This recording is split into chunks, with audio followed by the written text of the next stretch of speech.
USA, UK, UN-ka,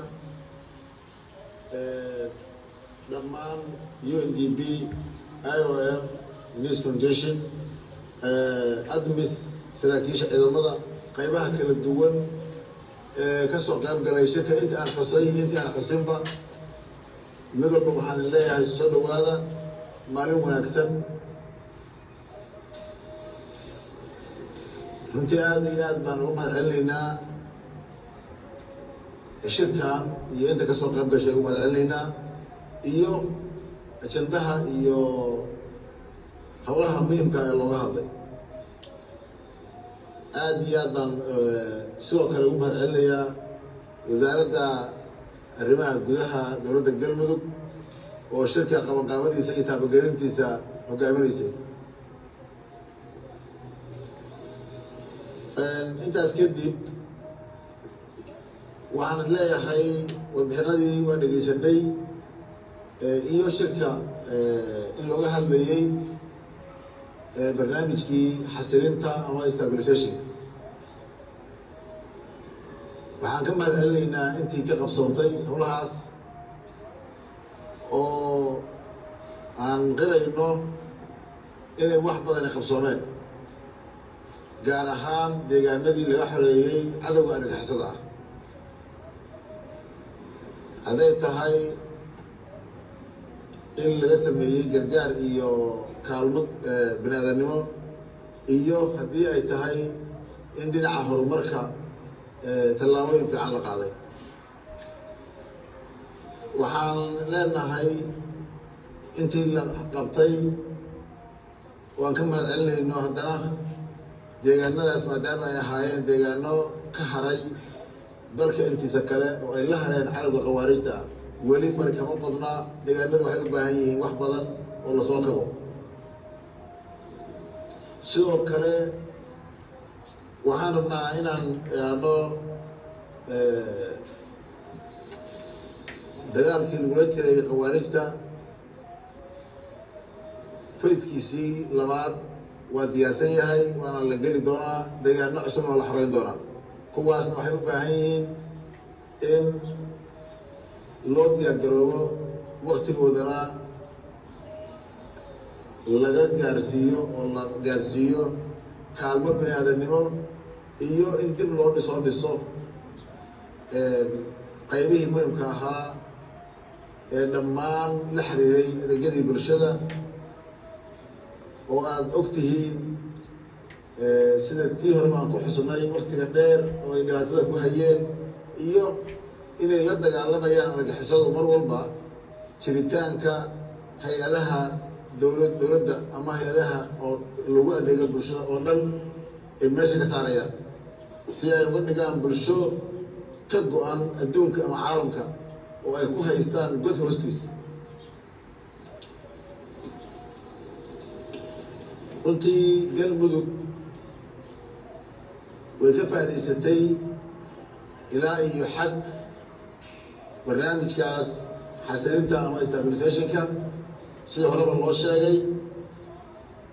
deegaano badanna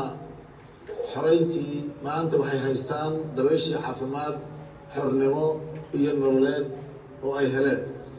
inta kalena waxaan rajaynaynaa sidaan sheegnay inay heli doonaan xorriyad iyo nabad ay ku naalloodaan oo ay kala mid noqdaan bulshada inteeda kale inta xorta ay kala mid noqdaan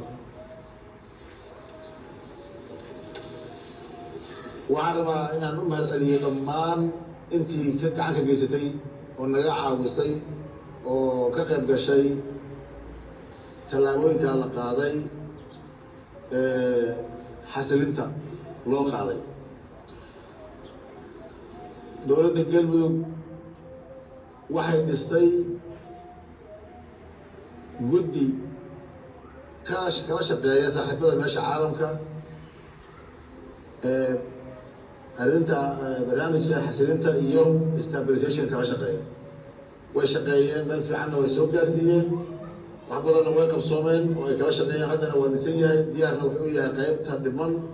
inay ka qayb qaataan oo ay sidii shaqada iyo hawshaas u wadaan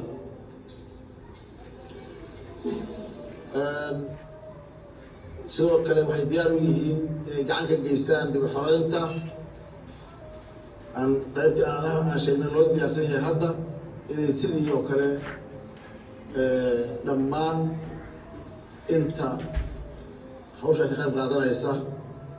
ay kala shaqeeyaan. waxaan dhammaan ugu baaqaynaa mar kale saaxiibada beesha caalamka inay gacantii ay geysteen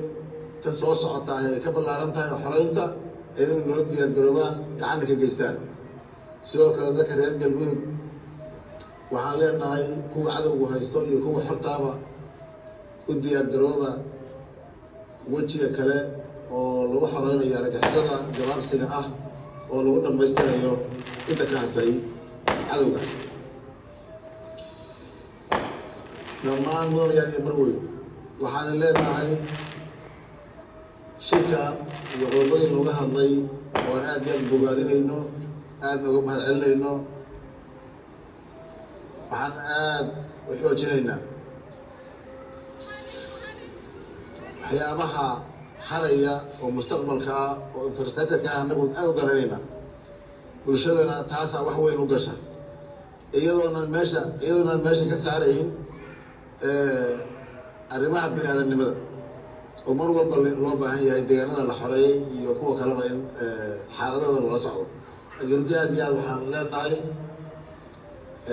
inta hadda ka qabsoontay degmooyinkii la xoreeyey sida Xaradheere kuwii ay dagaaladu saameeyeen sida Wisil iyo Baxdo, kuwa kale oo dhiman oo aan iyagana wax weyn isan ka qabsoomin aan rabnaa hadda in gacan fiican laga geysto sida degmada Qeeldheer oo kale iyo kuwa soo socdaba. waxaan rabnaa wax muuqda oo mustaqbalka taabanaya inay ka qabsoomaan oo aynan waxqabadka u badanin wax markaa degdeg ah kaliya aysan noqon.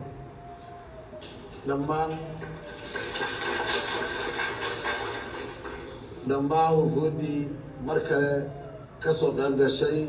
shirkan aad iyo aad baan ku mahad celinaynaa. waxaan leenahay meeshaas dadaalka ha laga sii wado,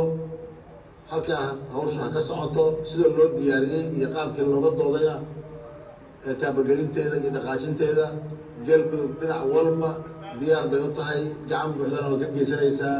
waxaan rabnaa mid walba shaqo walba inay u qabsoonto sidii loogu talagalay oo ay galmudug